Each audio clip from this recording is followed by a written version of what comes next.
Hello and welcome to another episode of Happy, Healthy and Healed with Atta. We have somebody that we're super excited to talk to, Matt Roweski from Cultivate Elevate. He is talking about so much important information at the moment. It's the truth. It resonates through every bean in my body. Every time. Our bodies. Our Yeah. bodies. Yeah. So information that's being suppressed, that's caused society at the moment to become sicker and weaker, unfortunately. But what he's trying to get through is that there's solutions to rise above all of this. They've been around for a long time, and he's bringing them to the forefront. So we're very thankful, very grateful. So thank you, firstly. And we are practicing everything that you're saying. So firstly, I suppose we'd like to talk about electroculture. So our audience is varied. Some will know what you're talking about and some will know nothing. So I think it would be really interesting to just assume that everyone knows nothing and go to the basics of what electroculture is. Please. So what electroculture is, and if you want to display your antenna so that people can see, so that's a piece of wood copper. And what that is an antenna that will be placed into your garden to harness the atmospheric energy that's all around us. You have ether, chi, prana, life force, orgone, all different types of words for the energy that's always flowing around us, right? A lot of sacred buildings and sacred ley lines of areas have that energy as well. That's why people will pick up on those naturally when they go there. But when you place these antennas into your soil, what you'll start to notice is your plants will start to grow faster.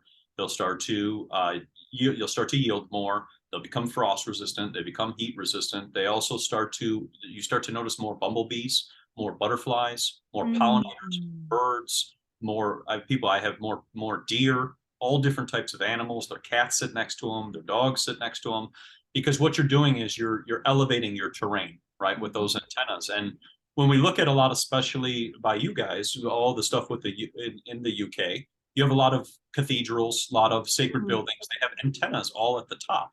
And so what we're doing is we're taking those antennas that are up on top of those cathedrals and we're placing them down into our garden so that we can boost the sap and the life force of our plants and cause basically a spiraling motion. That spiraling motion will help increase your plant's growth and then also help move the sap up and down the plant. A lot of our plants are suffering from the sap is just not moving. The electrical conductivity is just not moving. And so what happens is when you start using electroculture and you start placing these antennas in your soil, the sap starts to flow better and the nutrients can be distributed through up and down the plant. And what happens is it starts to revitalize your plants, your trees, and everything around there. And you'll start to notice, like I said, all the different animals, and you'll start to notice that your plants start growing faster. And it's fascinating because when we get into all of this information, a lot of this was in the 1900s to the 1940s to the 1950s. But after the World War II reset, a lot of information was lost during that time related to this. And so we became more dependent on the chemicals, the pesticides, all the toxins that they try to sell us, because a lot of this information was suppressed. So in a nutshell, with electroculture, what you're doing is you're placing these antennas into the soil so that you can harness all that beautiful energy. So we can begin to elevate our terrain and then also elevate our animals, our birds, our pollinators, and all of those who are suffering from the bombardment of either the stuff that's going up in the air or with all these towers that they're putting all over so we can have faster service or faster internet. Those are also impacting our terrain. So electroculture can be a great solution for that. And even, I suppose, even Wi-Fi coming out of people's homes, and flats, it's all coming straight through the walls. It goes straight to us. So even that being outside as well, it's going to help obviously balance that out, yeah? Yes, because so I had a lady, she had an apartment in Michigan, and she was concerned that her Wi-Fi was going to impact her plants. And she placed her electroculture antennas in her apartment, and her plants still grew as tall as the ceiling.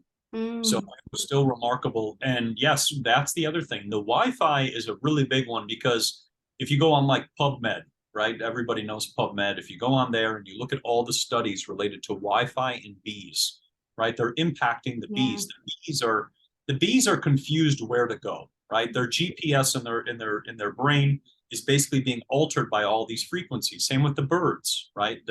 They have it's called magnetite. It's a little crystal stone that's inside the the center of all of us as humans, and then all birds as well, and then also bees as well. They have crystals inside their brain. And when all these frequencies are pulsing the entire time with the Wi-Fi and all of those things, they start to disrupt the bees and the birds and all of these things, and they get confused. And then they don't know where to go. And so what will happen is they'll start to result in exhaustion, right? The bees are so confused because they don't know where their GPS is to go. So they start to get exhausted. But when you start doing electroculture, it's fascinating. All of a sudden, you'll notice you got tons of bees all coming to your backyard because they know that that's a healing frequency that's coming off those antennas. And also the beautiful color of copper reflects the same as the sun, beautiful sun.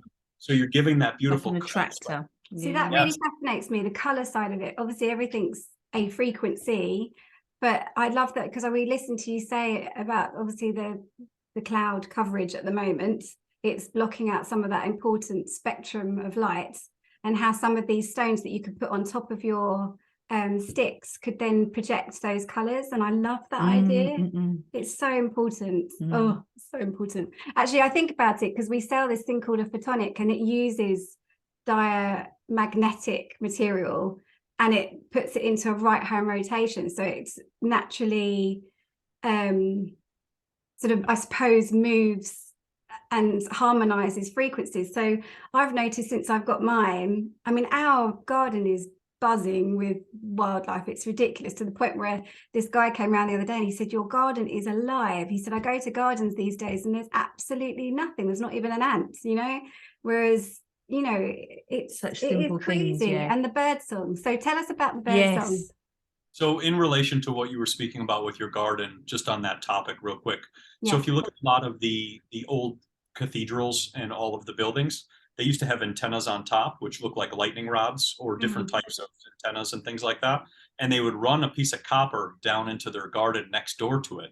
That's why all those gardens look so beautiful next to every sacred building, every cathedral, every church, all of the things, because they understood electroculture and they've been doing it for a very long time.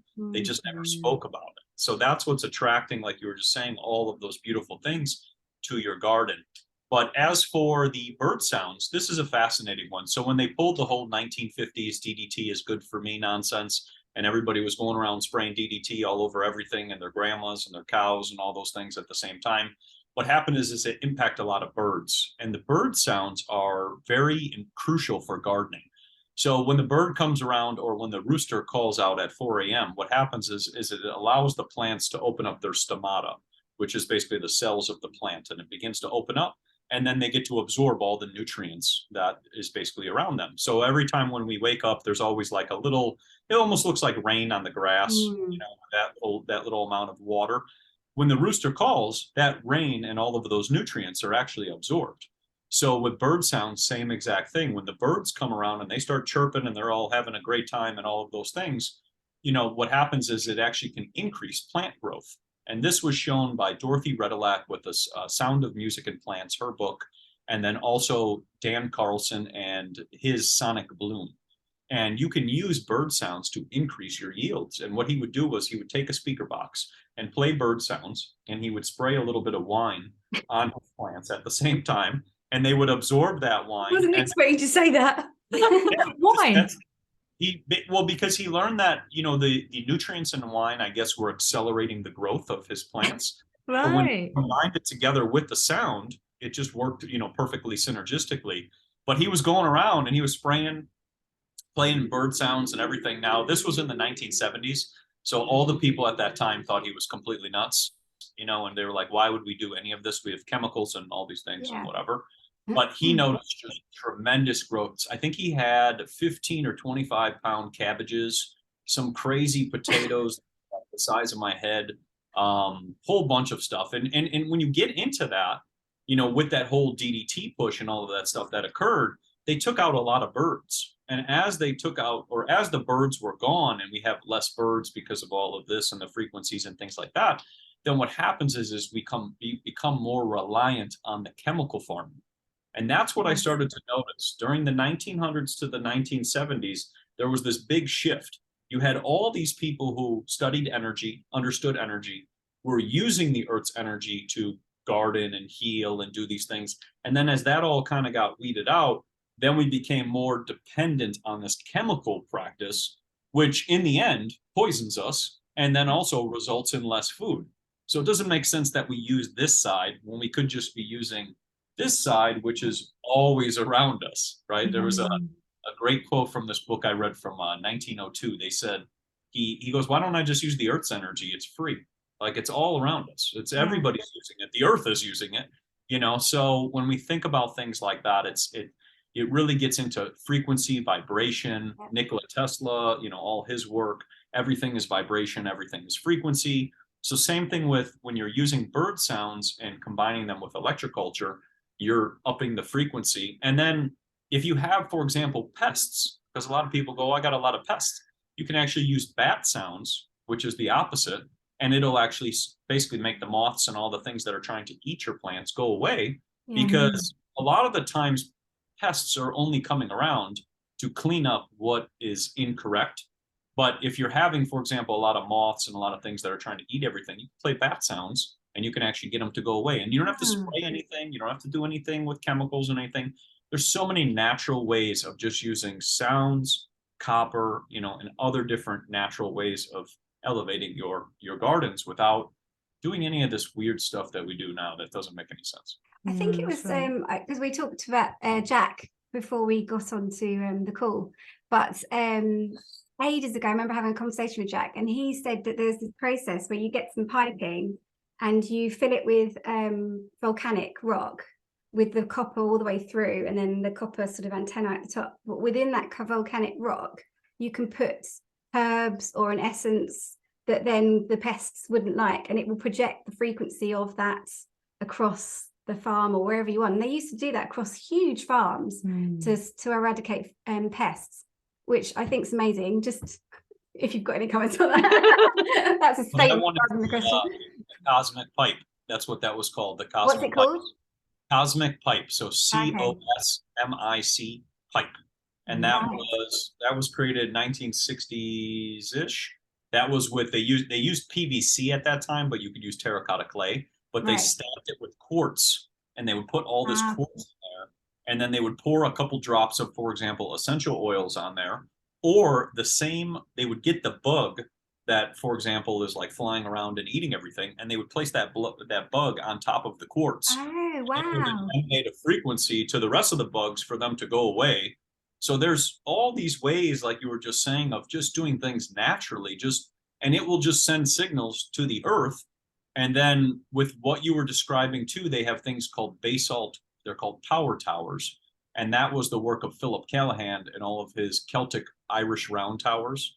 If you go into Ireland, they have all those beautiful Celtic round towers, which they say were for defense, which is funny because I don't know why anybody would climb to the top of a tower. You know, whatever. But what was interesting is around those towers, they noticed the largest growth of plants, that the grass and everything was much larger because of the composition of the basalt and the materials that were in them. So same thing with that is when you're putting these towers, you can use them to either balance out, you know, so that you have less pests, or you can use them to boost your plant growth at the same time. And this is all just using Earth's materials, natural materials, instead of anything synthetic. Yeah, I mean, there's a whole, I mean, this is very off agenda, but I've been learning from my homeopath on the Atta clinic about just using homeopathy. So it's obviously, I mean, that's all energetic as well. It's that like attracts like. So, you know, using the pest against the pest makes so much sense, doesn't it, in that respect? But we've jumped ahead. Sorry, I'm doing all the talking again. I always just get really excited and talk too much. But I want to go back and, you know, I know you've said this about a million times, but for those that haven't watched you, could you just tell everybody how to do the basics? Because Claire's is very nice and neat. I did say to her, shall I go and get mine out of the garden? Because mine is just a copper mess. It looks really cool. India was plaiting it like when I was a little girl, I used to do ballet. So it's like really pretty, but it's just a copper mess. Whereas Claire's is meant to be the way that it should be. So please show us and tell us what's right. What people can do is they can go and find a piece of wood from their backyard. And the reason I say that is because the wood resonates at the same frequency as you. right? All your plants pick up on you. All your plants can actually read your mind. They're all connected. This was all shown by Marcel Vogel back in the day, and a couple other people. They hooked up EKGs to the plants that people were taking care of when they were gardening. And what they noticed was when the person who was taking care of the plants got injured, the EKG of the plants actually spiked. So the plants could pick up, and this was a person who was over 2,000 miles away when they got injured. They actually fell down a mountain. So that's kind of what happened. You know, during that time, basically the plants spiked and all of that. So they learned that plants can pick up on you. So same thing with the wood. Find wood that is in your backyard, you know, that already picks up on your frequency and then your garden. And then what you'll do is you'll take a piece of that wood, just like you have right there, and then you'll just wrap it with copper. Very simple. And just when you do wrap it, a lot of people always ask which way should they wrap it. If you're in the northern hemisphere, you want to wrap it clockwise. And if you're in the southern hemisphere, you can wrap it counterclockwise. Now, you can always play around and see what works best for your land, right? Because sometimes people live on a ley line where it's actually spinning back the opposite direction. They have water underneath. So that does tend to happen. So just kind of mess around. But all you're going to do is you're just going to wrap that stick all the way to the tops. And basically you can create an antenna pointing up to the sky if you wish. And then you can also, just like that. And then a piece of copper, and it just goes right into the soil. And when you place that antenna into your soil, you want to put it maybe like, you know, a couple inches just so that it stands up. And, you know, if there's wind or a storm or things like that. Yeah. And that's it. And it's very simple. But if you want to advance that antenna, what you can do is you can take, for example, different stones or different crystals, and you can add those to your antenna. And what they will do is when a crystal is squeezed, for example, like quartz, it creates energy. That's what all of our computers and devices all do, right? When you're squeezing, they're sending the signal. So what you're doing is you can put a piece of quartz on top of that and wrap that to pretty much create that same effect. Or the other option is when you have, for example, let's say this is a red. This, when it's reflected from the sun, is giving the red color spectrum back to your plants, right? And with the goofiness we got going up in the air, you can add different colors depending on what your backyard is like. And certain colors can be very beneficial. And this was shown, actually, if we go back in time, the Crystal Palace in London, if you guys remember that, when that used to be around. That Crystal Palace, there were different types of glasses, different types of stained glass windows, different types of things. And people could sit in front of those and they could begin to heal based on the color that was emanating through the glass. So same thing with the electroculture antennas. If you're using different stones, different things, you're also reflecting certain colors back at your plants, and certain colors can be very beneficial. There was a guy, Dr. John Ott, that was him, Dr. John Ott, and he showed that when certain colors were presented towards certain plants, they would either turn all male or all female, right? Wow. And the flowers would actually start to change.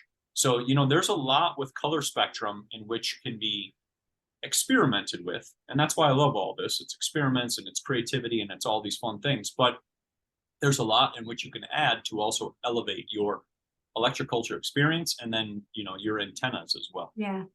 Yes, the light spectrum fascinates me, actually. So if you had a garden then that didn't get much sun, or one that had too much sun, could you use certain crystals then to help sort of the energetics in the garden in that way as well?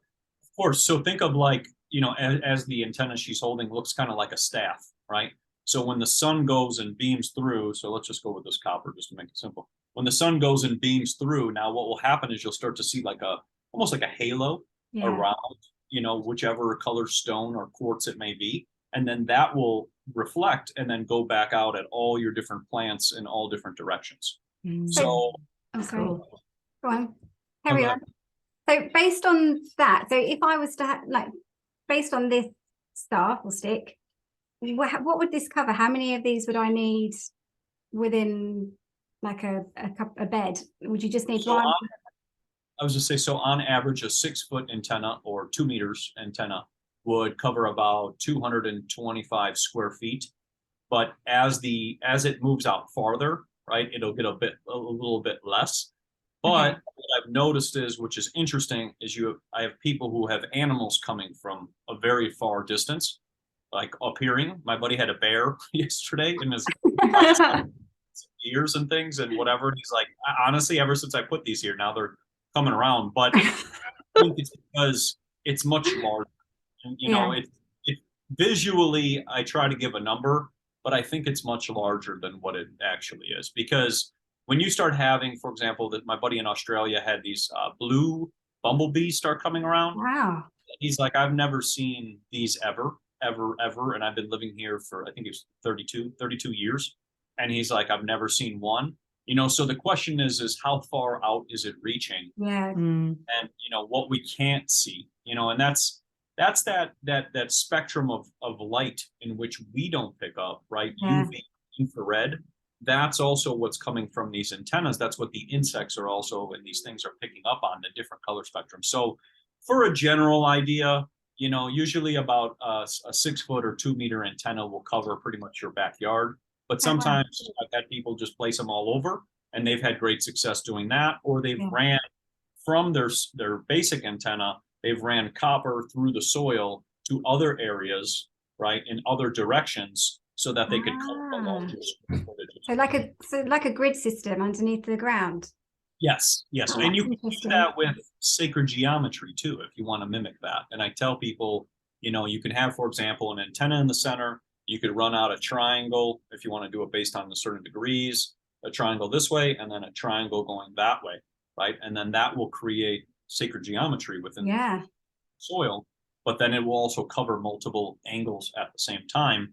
And then those angles create energy, and you have this beautiful combination that's working with Mother Earth and all of Mother Earth's energy and your designs at the same time, similar to crop circles, which is they're pretty, Google loves to debunk, which is funny, but it's a very interesting topic. So, because I've got so many questions, I'm jumping all around. So, I wanted to go back to the windows of the churches. Do you think that's still the case with the windows? If you sat in front of them, the lights could heal?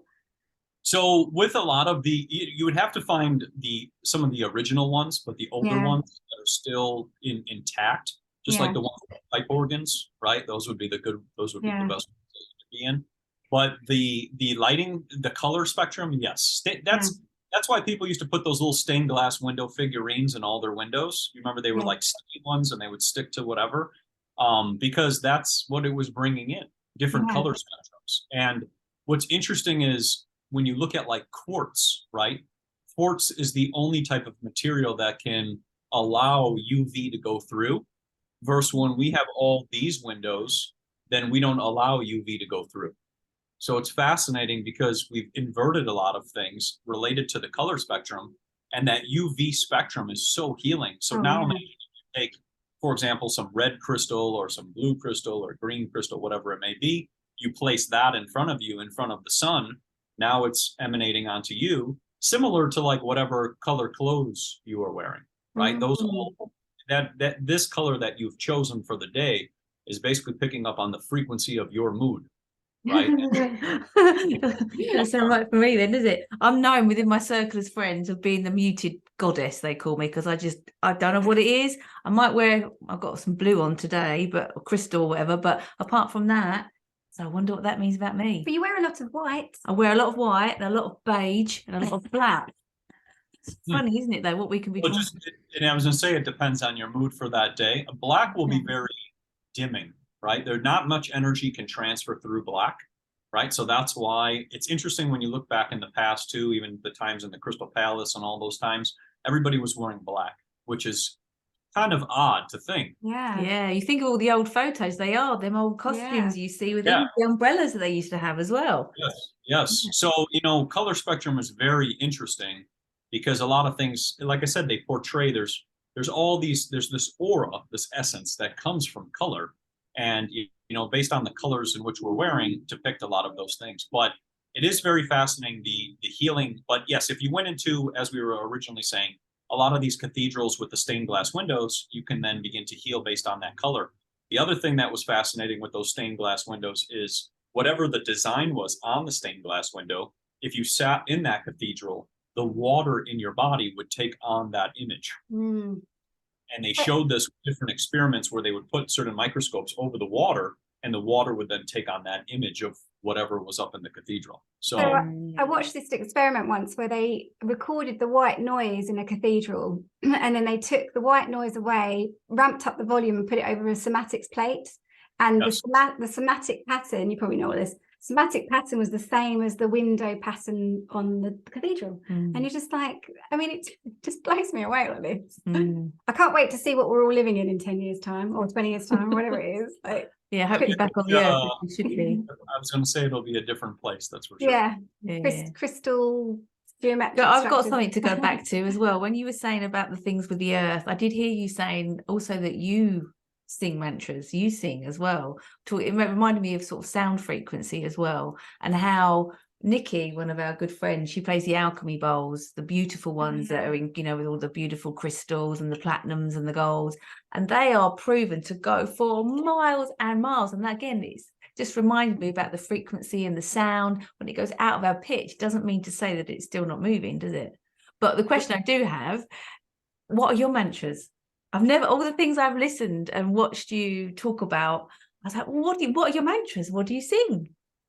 So when I do stuff, I mean, it's mostly the sound of E, like making the sound. And that sound I can pretty much pick up on, and I won't do it because it's really loud in the video. I can basically pick up on exactly where the energy points are with that. And I've used like I use E, I used I do the different vowels. There's a guy called David, isn't there, that goes through all of those. Have you heard of him? Yeah. So you go through the different, I think it's the different vowels and different sounds you can basically pick up on. And so what will happen is I'll go out into nature and I'll kind of put, you know, my stones kind of like this, right? So I create a speaker system in my head. And then as I do the E sound and as I chant that, depending on where I'm going, I can determine where the energetic spots are in the earth. And then I'll sit on that spot. But that's the same thing as what dowsers used to do back in the day. They used to take the dowsing rods and they would find water and gold and silver and all the different materials. And so many people did that. That's what electroculture is kind of replicating too. But that's kind of what I do. And yeah, it just, and then I'll draw sometimes into the earth different types of vortexes and different shapes, because each different shape and different design in which I place into the earth, when a sound hits it, so if you chant into the sound or chant into the design, a different sound will resonate depending on the design in the earth. So if you think about it, when you go into certain buildings will emit certain sounds based on the shape in which they've been created. So like things kind of like a dome or an archway are almost like out-of-body experiences, right? Because it's just that perfect shape. For something that's in a triangle, when you're at the point of the triangle, that sound will bounce back directly at you. But at the opening of the triangle, you'll hear something completely different. So I do a lot of stuff with definitely a lot of sounds and a lot of shapes, and just exploring and just kind of being in nature and connecting and just, I don't know, just really, you know, just doing a lot of exploring and just kind of letting my mind kind of explore into it and test different things. And sometimes it's like even with the sound bowls, like you said, I'll take bowls I have in my house that we use for cooking and I'll just hit them, you know, just to see what they sound like. Some will be perfect resonance. Other ones will, you know, be a different sound. So it's fascinating because everything has a frequency. And in relation to this topic, that's why everybody used to drink out of silver. They used to have silver spoons, you know, they used to have all these things made out of clay and different types of materials when they were drinking their cups and all of those things, because each one emits a different sound frequency when you pour the water in, right? And then when you go to drink it, it then takes on that, like I was saying, that same structure. So it's all much more than just drinking a glass of water and just making a sound, right? I've started to connect in different ways. So that's kind of what I do, and what I go out and do. And also it's just coming out of that, isn't it? Coming out of our mind, getting back in, asking, like you said, asking questions and seeing what answers we're being given from the earth and what's around us. Because the answers are there, right? Yeah. Coming back to it and just making, because I know what my head's like. I'm like, oh God, like, is anyone watching? But I think it's trusting in it and knowing that there's nothing wrong. You can't do things wrong. You know, if it's coming from that place. If anything, we're undoing it, aren't we? If anything, Yeah, it's really Well, exciting. and they teach us, not to explore that side, right? It's Yeah. because it's kind of like, I mean, I'll go up on the mountain and start chanting. I mean, I don't know, people around or whatever, it is what it is. But it's just, I've realized that that's what we're supposed to do. It's like our calling to be connected to Earth. And it's interesting because Earth will, like you said, will talk back and also provide information. Yeah. Even people who used to hug trees, they were like, oh, they're hugging trees and whatever. Why are they doing that? It's been scientifically proven if you hug a tree, your blood cells will begin to declump and you'll get more oxygen. Yes. You'll get rid of inflammation, get rid of pain, all those things, right? Those thousands of studies on that. And then also there's a beautiful energy exchange between you and the tree at the same time, right? Because you're creating a circuit around that tree as you're hugging it. So your energy is actually exchanging between us. But if someone were to look at you, they would go, we gotta lock that one up. But that's instilled narrative, right, of how they would get rid of those who were into druidism, shamanism, anything connected to the earth. They did a lot of, I would say, brainwashing over time to try to eliminate people who were doing that, right? They would deem them as crazy and put them, for example, in a mental institution because they wanted to get rid of that so that they had more people who would not explore that, right? Because I realized that exploration over here on this side competes against our whole system. Oh, So absolutely. many people are doing that. Well, now our whole system is not functioning in the way they want to control us in. And we're going based on, like you said, guiding either from our heart or from our inside instinct. Yeah. And that's a big part I feel that they are always attempting to shut off. And especially with children, with kids doing something and they're like, no, no, no, don't do that anymore. And it's like after a while, the kid doesn't do it anymore, but a lot of children naturally can see energy, can pick up on frequencies, can pick up on all those things, but it's only over a period of time in which they pretty much get shut down so many times that they start to lose their intuitive abilities. Yeah. Yeah, for sure. Yeah, they don't teach anymore, do they? They just tell you to memorize things and whatever it is they're taught. Right, going back to the UK, and the first thing I've got to ask about now, because it's spring, we're coming into nearly summer. I've heard you talking about seeds and you're going back to the shapes and stuff. And I did hear you say something about putting the seeds within like a pyramid shape can make a big difference. Can you share that for us, please? Of course. So if you're planting seeds, there's two things that you can do. One is taking the seed and placing it into your mouth. Oh, you've talked about this before, yeah. Yes, sync up to the seed, right? Your saliva, your fluids will sync up to the seed, and then you'll have a better connection with those plants so that they will thrive and do better. And this has been shown numerous times with farmers as well. But the other option is, like you said, you can make a copper pyramid and you can place your seeds underneath the copper pyramid. And this was shown with Les Brown and a whole bunch of other people as well too, where their seeds would sprout basically within 24 hours. And those seeds that were placed underneath the pyramid, when they went to go plant them, would start to grow 2 or 3 times the size than all the other ones in which were not planted under the pyramid. And what's interesting is if you use pyramids, you can actually preserve food as well. They've shown that they've taken like a piece of meat, they put it in a pyramid, and that piece of meat will stay the same that it's been for over indefinitely because of the spiraling energy that's coming off of those pyramids. So think of your seeds when they go to sprout, right? They're not just going up, they're actually spiraling like that to bring their roots out, right? Same thing with like our arms, our body, everything is a spiral. So when you're placing your seeds underneath those, what you're doing is you're enhancing that spiral, and then you're enhancing those seeds so that when you go to plant them, then they've already have that enhanced electricity or energy, whichever one you want to call it, and then they will actually grow faster, and then they will be more, like I said, the heat resistant, bug resistant, all these things, because now they have the energy that's flowing. When they don't have that flowing energy, it's very hard for plants to do really well, right? Because they are energy and we are energy. So same thing with us. If our energy has been disabled, we start to feel not so well. And then that's why we start to drink a lot of salt water, right? And a lot of tea. It's always usually a lot of tea and a lot of salt water. And that's because we're bringing that electrical water back into our body. So same thing with our plants. If they don't have that energy and that electricity going on, then or magnetism, whichever word you want to call it. But If they don't have that going on, then they can't sprout and they can't go into their sprouting phase. And what you'll notice is when people were doing the things with the pyramids and putting seeds in there, they had 100% sprouting success, you know, and they would sprout faster than what the little packet said. Packet might say 7 to 14 days, you know, they'll probably sprout in 24 hours and be all ready to go. So, Boom. so what is your view on pyramids, like the big pyramids?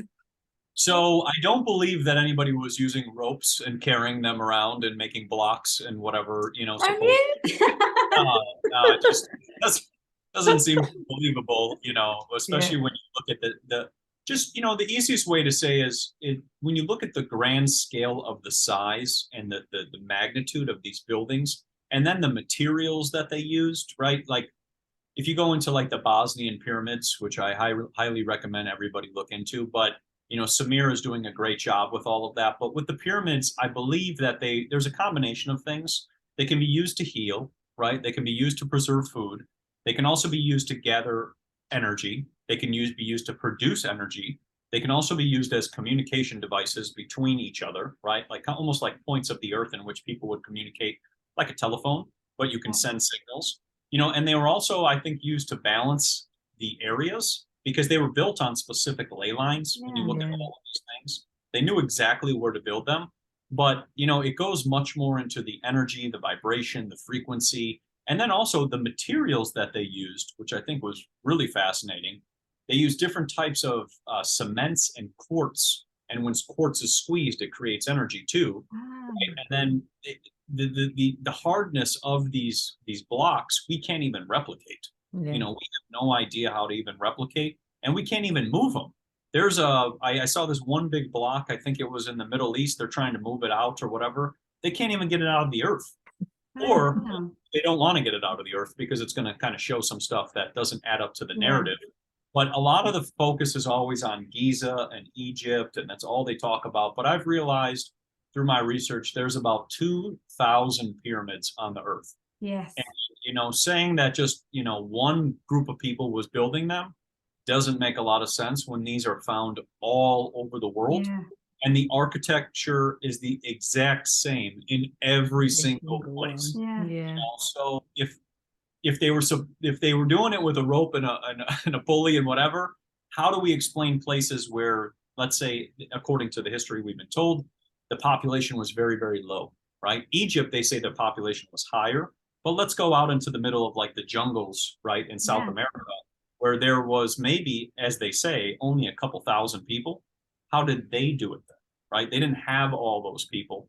And also, too, they weren't sitting around hammering and whatever else, because if we go based on the life expectancy that they told us that everybody was living to, they weren't living that long. So what were they, just building a pyramid the entire time? And passing No, it doesn't make sense, does it? No, and nobody, that's not even a life, right? Lived only 20 years or whatever. So, you know, a lot of these stories, I think, are to really belittle the story and also to suppress how advanced we as a society, or a unified society, that's how I kind of see it, were, right? There's so much advancements in frequency and vibration and all these things. So I think a lot of that gets diminished so that we can just say, oh no, they were doing it so long ago. My thing is what happened if they were doing it like 200 years ago, you know, or 300 years ago? We don't know how, you know, the actual timeline is. So when you get into pyramids and you get into all the old world buildings, and like I said, even the Crystal Palace of London and all these things, these feats of architecture that are just mind blowing, you know, something doesn't add up to what we were told. It's so exciting. This is what I love at the moment. When I go like little exploring things with my girlfriends, it's like we're undoing history. We walk into these places now with completely fresh eyes. Like we don't even look, don't even read anything anymore. You just go in and you're just mind blown. It's like, who did this? Who was here? There was me and a girlfriend, and you wasn't there, in Wales, and it was like this cathedral was just huge, you know, giants, whatever you want. It's just such an exciting time to be here and just see everything with these fresh eyes. It's like we're finding the new history out again, aren't we? Gone? Is he gone? No. Oh, there he is. Back. We got overexcited and we're just like okay. As soon as I said As soon as Too I many said fun giants, topics. it stopped. Too many fun topics. That's why. Yeah. Yeah, it's been interesting to speak to. I've got 2 little boys, and like, I know I'm not very good at holding back my thoughts, to be honest, but like they homeschooled for a while, and then they decided to go to school for a little bit. So I'm kind of going with the flow with all of it. But basically, it's like, don't listen to school. Just go and have fun. We don't know about anything. So Ask questions. yeah. Yeah. So they're just having a fun time at the moment. But I'd like to ask something about the soil, going back to spring. So we know what to do with our seeds now. Is there anything, apart from obviously what you've explained about the copper, for doing anything to replenish the soil? Because obviously we know our soil's just completely depleted anyway, but because we're going to be planting again here in the UK, what could you recommend? So there's a couple things we can do on that. One is looking into copper gardening tools. So copper gardening tools have been shown to restore the energetic principle of the soil and also bring the copper back into the soil. We have too much iron, and iron blocks everything up and makes things not be able to flow. It leads to a lot of rust and decay, which results in a lot of slugs. So, copper gardening tools can be a definitely beneficial thing. And this was shown in 1940s, Victor Schauberger, where he presented all of this about copper gardening tools. And the Bulgarian government at that time shot it all down because they were getting a kickback from the fertilizer companies. Mhm. And they told the farmers that if they used copper gardening tools, they would yield too much food and not make enough money. So, that's kind of where we are now if we fast forward to 2023. So copper gardening tool would be a great one for restoring the soil. The other thing you can look into is basalt. It's the volcanic ash, the paramagnetic clay. It's very beneficial for your soil. It's already gone through. Think of the volcano cooking all the ash and then it landing. It's gone through a transmuting phase, like alchemy, where they used to heat things up and change things from lead into gold, right? That's what they used to do, and all these different things. But with your ash, it's already gone through this cooking process, and it has all the minerals left over, and you can place that all over your soil, near around your plants, and around the roots of the plants, and that will help increase the life force and also minerals for the soil. Now, if you can't find basalt, because sometimes it's a little difficult sometimes to find it, you can do wood ashes. And that's just finding whatever maybe plants that are kind of left over around. Or even if you have vegetables that are left over, you could turn them into ashes as well. And you can just sprinkle those ashes amongst your soil, and that will help bring nutrients back in there. Well, just from normal wood ash fires? Yes, yeah. Oh, good. We can do that. And We've all got our fires. There's tons of it. And the thing is you can use that. And those ashes or those minerals are in a colloidal state. So they easily absorb right into the soil and into the plants. That's why they are always knocking. They always, anytime there's colloidal products, they're always like, oh, we got to get rid of those. Because those work so well because they're the same healing properties as, or the ability to absorb as the perfect form for the body and the perfect form for the plant. So wood ashes can be another great option for that. I'll have to share it with my chickens because I've been giving it to the chickens for a dust bath. So I'm gonna have to get some back then. Yeah, so that's what makes them healthy, right? The dust bath is what they're doing. They're absorbing all those minerals. They're going up into the air. They're absorbing them on their skin and on their feathers and all of those things. And that's the thing. So if you look at animals, they do a lot of this stuff. We just kind of have forgotten.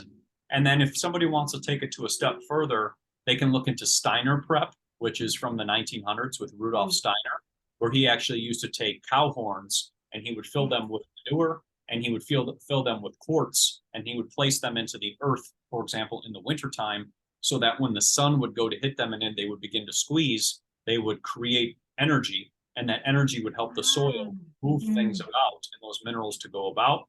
So that can be another great option. And then the last one is like worm casings, which are very beneficial as well for the soil. You can put worm casings in there as well, or get additional worms. Worms are very crucial for your soil. Jack talking a lot about worms. Actually. Yeah, they do everything. Like without them, we don't really do much anything. So, worms can be very beneficial for moving things through, but just restoring the energetic principle with the copper, right, is helping to allow things to move through. Because when we have all this iron, we have this clumpy soil that can't really move stuff. Same with the plants. It can't really move anything.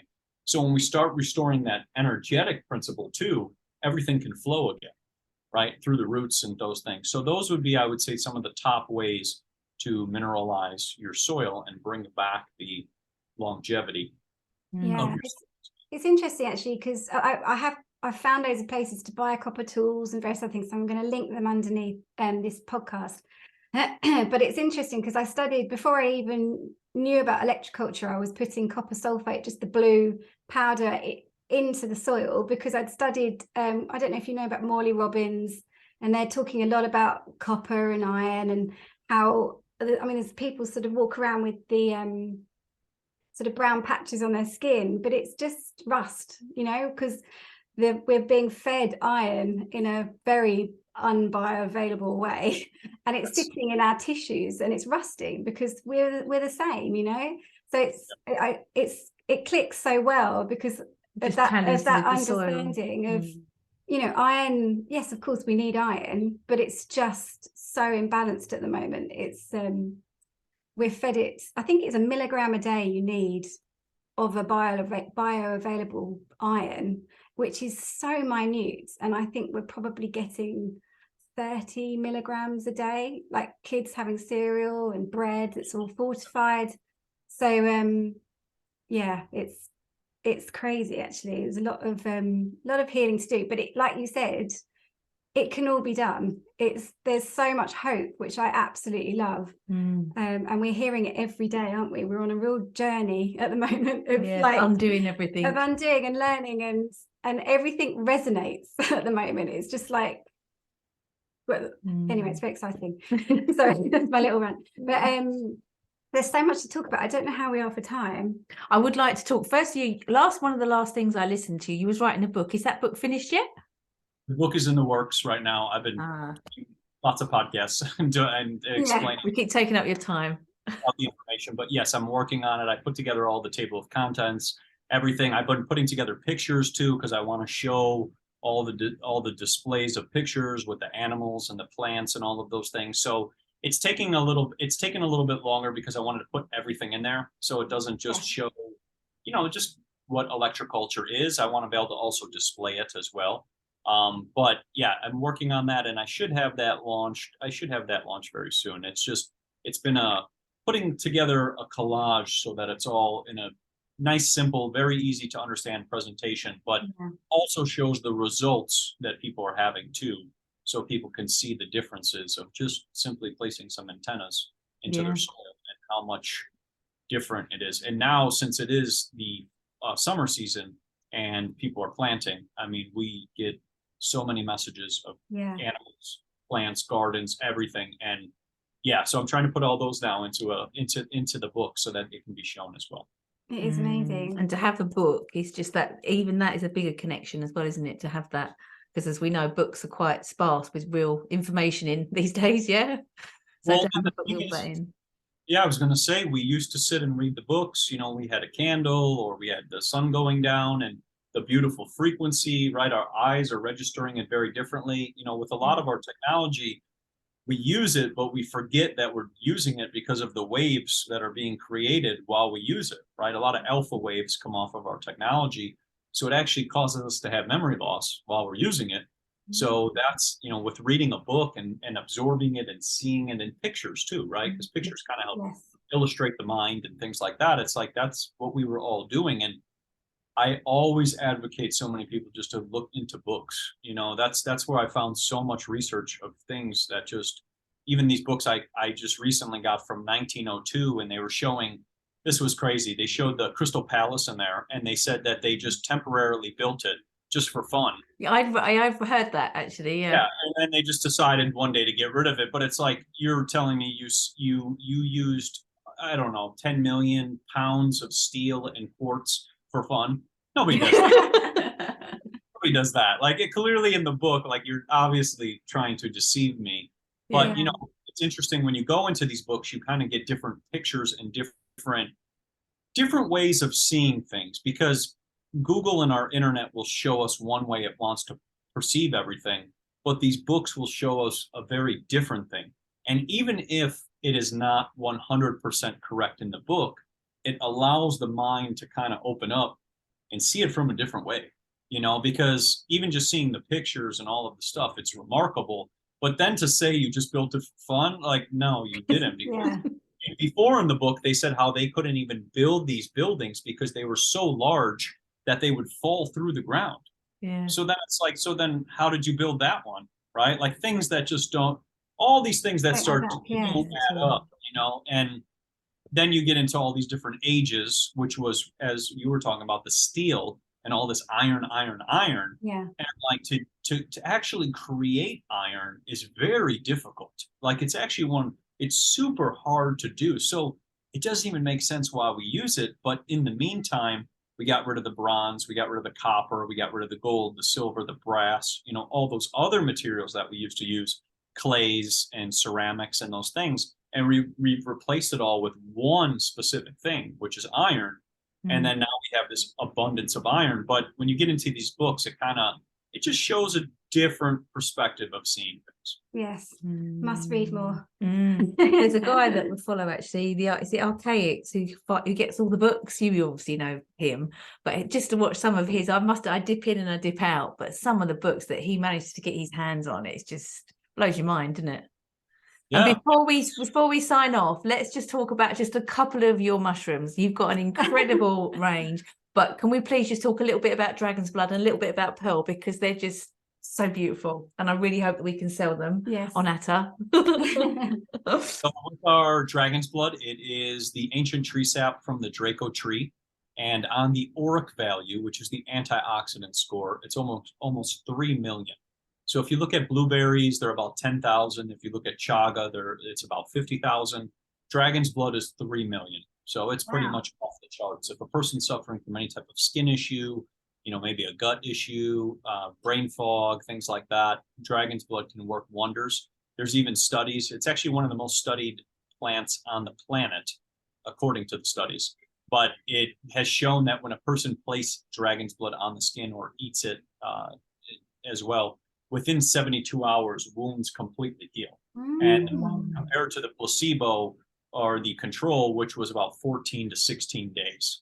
So we've had so many people message us where their eczema has now been healed. They had some sort of skin issue. I had a lady with her hand that was completely covered in eczema. I mean, she couldn't even play with her kids. And I said, you should give Dragon's Blood a try. When she reached out to me, within a month, her hand completely healed. And she, was blown away, and it's remarkable. So it's a very powerful superfood. We have it in capsule form. We also have it in powder form. Capsules easier, just to pop capsules. It's much simpler. But it's just a remarkable superfood. And then pearl powder, which is, I think, one of the coolest ones. And it's funny, that book from 1902 was saying after a 30-year wedding anniversary, you should give each other pearls. And I thought, that's interesting. They don't talk about that anymore. And at 75 years, you should give a diamond, which is funny because now if we think about it, it's not 75 years. It might be within the first, 6 months or whatever. Yeah. It's totally flipped, but that was the marketing and all of that stuff that has occurred. But back into the pearl situation, pearls are remarkably healing for the body, pearl powder. We have it in pearl powder and pearl capsules. And they actually used to use pearls to replace people's teeth. And their teeth fell out. They used to take a pearl and put it in there down in South America, and they would put pearls in their mouth because it matched up as the same DNA as a human. So it makes so much sense, doesn't it? Yeah. So they would use those and pop those in there. And then if a person was having eye issues or bone issues or inflammation or brain fog or sleeping issues, which is mostly what people are always kind of having issues with, there's a beautiful magnesium carbonate inside of it so that people can sleep really well and help them relax. It's the best absorbable form of magnesium, calcium, and selenium. It also is loaded with glutathione, but pearl has pretty much our pearl, when we put it in, it's just pretty much gone.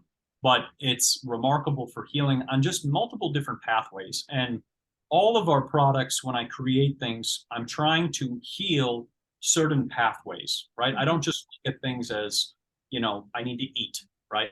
Like I need to eat an orange or an apple or whatever else. I'm trying to understand which pathway needs nutrients and how do I feed that pathway. Pearl works really well to feed the teeth, the eyes, the bones. There's been studies, and this was what was crazy. There was a study where people, there were about 100 people tested, they had cataracts. They gave them pearl powder for, I think it was 30 to 60 days. And they also rubbed pearl powder around the eyes with some different oils, right, around the eyes. And within the 1 month to 2 month time range, almost 75% of those people, or 2/3 of those people, all their cataracts were completely fixed like that. So we have a lot of people with eye issues, same exact thing. Pearl works really well on that. So those are two very, very powerful superfoods of those.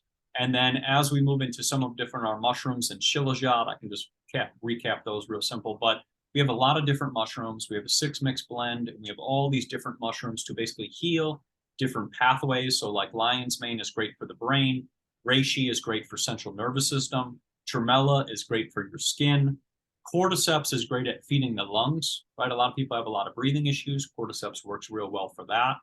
And we have some other different ones related to shilajit, which is basically nature's multivitamin and provides the body with 84 of 102 minerals and starts healing the body. So everything, like I said, is what we create of all of our products and everything that we continue to keep. I'm working on some more and launching soon as well too. But with that, I always am having at mind which pathway needs to be fed what. And we have one last beautiful product, which I can just talk about for 2 seconds, which is our chai product, which is a combination of cocoa, black ginger, and lion's mane. And black ginger is great for digestion. If anybody's having digestion issues, it just cleanses out the system, because that's another issue that we all face is we're too cold all the time. And our digestion is not flowing. Once we get that heat back, the body starts to go into its phase of going through digestion again. So like I said, everything kind of hits on a little bit, and we have different types of versions where it's in powders, we have capsules, we have tablets, we have a whole plethora of different things in order to provide just solutions every way, right? So that you can use it in smoothies, coffees, or you could just pop a couple capsules and you're good to go. Can they be made into pastes and put directly on the skin? Of course. So some people, they take the coconut oil, and I've done this. You take coconut oil and pearl powder and you put it together and you can make it into a paste, and then you just apply it on the skin before you go to bed. And you'll notice your skin is just silky as can be, that's for sure. And then it's dragon's blood, which you can combine with shea butter or cocoa butter. And then that can be rubbed on the skin topically as well. And those two are pretty much I would say the best for topical use. But the other thing too is even with the pearl powder, you can use it as toothpaste, right? You can take the pearl powder, mix it together with your teeth, mix it together with some peppermint oil and coconut oil, and you can use it as a toothpaste. That's what we do, use it as a toothpaste all the time, because what you're doing is you're giving the minerals to your teeth. A lot of the times our teeth are missing minerals, and we're putting things on them which are pretty much stripping everything from them. Yes, exactly. And then we're resulting in more problems than what we started with. So with the pearl, you're helping to heal and bring those minerals back so that the teeth can stay nice and strong. So there's a lot of different uses that you can use with all the different superfoods in which we provide. How do you get the pearl? I've actually got a freshwater pearl on today, but do you actually crush the pearl, or is it coming within the shell of the pearl? So the pearl comes out and then we compress it with air. It does air compression, and then it turns into a very, very fine powder, almost like baking soda, or kind of like that, like that texture. And then it's very easy to use, and it just, you can just take it, put your finger, and it will just glide right on your skin when you use it. So I'm getting my hands on that. That's for sure. One last question: where does the name Dragon's Blood come from? Why Dragon's Blood? It comes from the Draco tree, and this Draco tree is all over the world. It's in South America, it's in Azores, it's in the Middle East, it's in Asia, it's actually in California too as well. I found it one day when I was driving. And so this tree is present all over the place. But basically, when they would cut this tree, and it's considered the dragon tree, right? That's the Draco, the dragon tree. So when they would cut this tree, it would basically, the sap would look like blood, right? Because it's from the sap, right? So that's where the term dragon's blood comes from. But it's very similar to like maple syrup or turpentine, right? Turpentine comes from the pine trees, and then you have maple syrup from the maples. So you're getting the sap of the tree. So that's why it's so healing for the body, because you're bringing the sap into your system. I didn't know that turpentine came from a tree. Yep. I got you on something. I know. That's so cool. And it's just the name of it as well. You think of how the dragons are always here, especially here in the UK. You've got the dragon lines, how we speak of that. Yes. Yeah, so cool. And I you have mean, you have the famous TV show, The Dragon's Lair, as well. yes, Yeah. yeah. And Investments were- Dragon's Den. We've got Dragon's Den. Have you heard of that one? Yep. So all of those things connect, but that also goes into old world history, right? That's why, all those things are all connected, and we've just we don't know why we're using them anymore, but a lot of it all connects to the old world history and everything in which we've lost, right? Mm. But certain people are still using it because they want to control the narrative with it or control those words. But in reality, we were all a part of that. That's Yeah. kind of what it was. Matt, can we do another one and have a history lesson, Yes. please? Because I would love to. I've got listen one to more question about the dragon's blood. Does it smell? Because obviously I'm a aromatherapist, so I know that a lot of the saps and resins have all got a particular smell, haven't they? It kind of is just very earthy. I mean, I don't mind it at all. I mean, I've eaten probably just about every single thing you could think of, but it's just, it's very earthy. I guess Right. that's the smell and the taste. But for some people, maybe placing in their coffee, it's not always their favorite. But that's why we also have the capsules. But for me, like I put it in my coffee every single day. I put a big spoon, things like that. Yeah, I think my aromatherapy nose was hoping he's going to say, no, it smells amazing. It smells really beautiful, but no. Yeah, it's like the best way to describe it is it's kind of like a berry. It kind of has like a berry smell, I guess. That's all But it's right. very earthy at the same time. So it's it's a combination. But it just reminds me of like a red raspberry that just has lost all its sweetness. I guess that's what it is. It's just a very, it's not tart, but it's just like in between right there. Yeah, cool. What was the mushroom you fed me the other day? It was really bitter. Oh, I've got no idea now. I can't remember. I'm a bit like you. I've got a cupboard of herbs and different trinkets of like loveliness. I have no idea. It was a cacao, and it was like, oh, cacao, like lovely. And then you'd put. I'm not Reishi. I'm not dissing It was Reishi, so it works with the heart. So I thought, okay, we'll have some lovely cacao, and I'll put a little bit of Reishi in. And she moaned, and I'm like that, just sipping away, all happy. Reishi is it's very bitter, and the flavor is definitely very tart and bitter and all of that. Yeah. I didn't like it. It's got a kick to it, that's for sure. But that's because of all the spores and everything that comes with it.